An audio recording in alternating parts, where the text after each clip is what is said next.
Okay. Okay, so magandang balita guys. Ang pinakita ng baraha ay maaaring magkabalikan. Magkakabalikan po ang dalawa.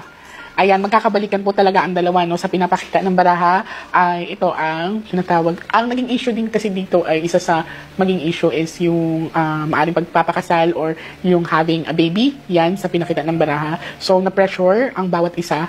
And dito sa pinapakita is maaaring magkakaayos. Yan, yung dalawang parties or relationship is here. Magandang balita ito at sila po talaga ay magkakaroon ng magandang pamilya. Yan.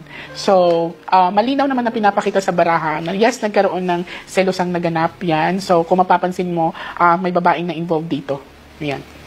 So, may lihim na nabunyag. Yan. And I can say right here na hindi naman naging issue ang financial aspect sa both of them or hindi naging issue ang pera sa kanila.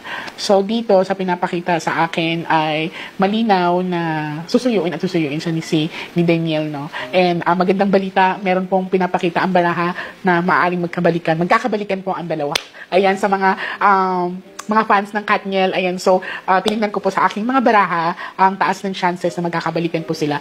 Well, sa ating mga talaga, no, natural na nagkakaroon tayo ng hindi pagkakaunawaan. We deserve to be loved and to love. So, ang pinaka-key kasi sa isang relasyon is that pangalagaan ang tiwala. Sa akin kasi, the drops. This is TJ's favorite, so I like to keep this with me just in case kailanganin niya. So I just drop this sa eye mo, 1 drop per eye, and then aalis na lahat ng redness ng eye mo. And